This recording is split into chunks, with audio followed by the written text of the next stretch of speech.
മറിച്ച് പ്രീതി കലർന്ന യുഗാന്ത്യത്തിൽ സ്വർഗീയോർസ്ലേം നഗരത്തിൽ മാലാഖമാരൊത്തുവരും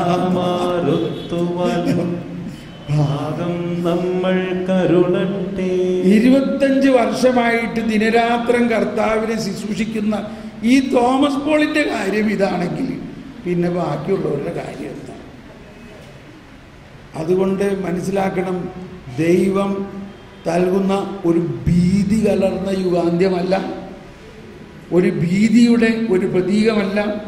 കരുണാസമ്പന്നനായ ദൈവം ഈശോ പറഞ്ഞു, ഞാൻ പോയി നിങ്ങൾക്ക് വേണ്ടി സ്ഥലമൊരുക്കി ഞാൻ വീണ്ടും വന്ന് നിങ്ങളെയും കൂട്ടിക്കൊണ്ട് പോകും. എന്തിനാ?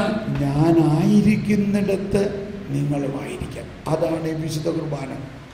ഈ കുർബാനയിൽ ആ ദിവ്യ കാരുണ്യം അതിൻ്റെ ഏറ്റവും ഉച്ചകോടി അനുഭവത്തിൽ നമുക്ക് ലഭിക്കുകയാണെന്നുള്ള ബോധ്യത്തിൽ അല്പം പോലും സംശയിക്കാതെ നമ്മൾ സ്വീകരിക്കുന്ന ഈ ദിവ്യരഹസ്യങ്ങൾ നമ്മുടെ സകല പാപങ്ങളും കടങ്ങളും പുറത്തു.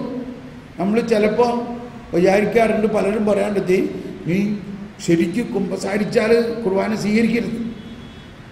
ഇപ്പോൾ ഞാൻ പറയാൻ പോണത് നിങ്ങൾ തെറ്റിദ്ധരിക്കാനുള്ള എല്ലാ ചാൻസും ഉണ്ട് കേട്ടോ. ഈ കുർബാന എന്തിനുള്ളതാണ്? ഈ കുർബാനയുടെ സ്ഥാപക വചനത്തിൽ പറയണ എന്താണ്? ഇത് നിങ്ങളുടെ പാപമോചനത്തിനായി ഞാൻ നൽകുന്ന എൻ്റെ ശരീരമാണ്. ഇത് നിങ്ങളുടെ പാപമോചനത്തിനായി ഞാൻ നൽകുന്ന എൻ്റെ രക്തമാണ്. നവീനവും സനാതനവുമായ ഉടമ്പടിയുടെ രക്തം. ഇത് സ്വീകരിക്കുക, നിങ്ങൾക്ക് നിത്യജീവനുണ്ട്. വിശുദ്ധ കുർബാന സ്വീകരണ സമയത്ത് വൈദികൻ പറയാണ്, ഇത് കർത്താവ് ഈശോ മിശിഹായുടെ ശരീരവും രക്തവും പാപങ്ങളുടെ മോചനത്തിനും കടങ്ങളുടെ പൊറുതിക്കും നിത്യജീവനും കാരണമാകട്ടെ. കുർബാന ഉയർത്തുന്ന സമയത്ത് കുർബാന സ്വീകരണത്തിന് മുമ്പ് പറയുകയാണ്, നമ്മെ ജീവിപ്പിക്കുന്ന കർത്താവ് ഈശോ മിശിഹായുടെ കൃപാവരം നാം എല്ലാവരിലും സമ്പൂർണ്ണമാകട്ടെ. അപ്പോൾ ശുശ്രൂഷകൻ ഇവിടെ ഒന്ന് പറയും, ഇപ്പോൾ ചേട്ടൻ ആണ് പറയണമെങ്കിൽ വിഷമിക്കണ്ട, സാധാരണ പിള്ളേരല്ലേ ശുശ്രൂഷകർ, അവരെന്ത് പറയും?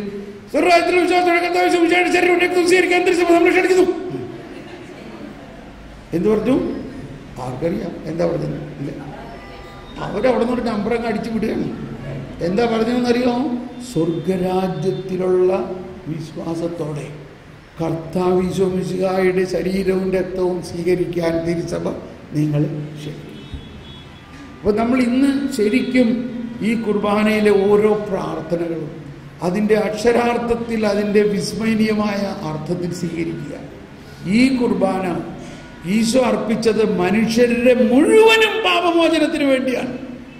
മനുഷ്യരുടെ മുഴുവനും നമ്മളിത് അർപ്പിക്കുമ്പോഴും അതേ അർപ്പണം തന്നെയാണെന്നും നമ്മൾ ഇന്ന് സ്വീകരിക്കുന്ന ഈ അർപ്പിക്കുന്ന ബലിയിലൂടെയും സ്വീകരിക്കുന്ന കുർബാനയിലൂടെയും നിങ്ങളുടെ ഇന്ന് വരെയുള്ള സകല പാപങ്ങളും ക്ഷമിക്കപ്പെടുന്നു, പൊറുക്കപ്പെടുന്നു, മായ്ക്കപ്പെടുന്നു, നീതീകരിക്കപ്പെടുന്നു, വിശുദ്ധീകരിക്കപ്പെടുന്നു, മഹത്വീകരിക്കപ്പെടുന്നു.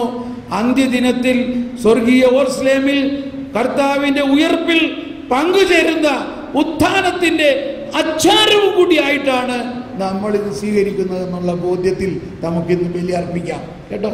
Price the Lord. Thank U.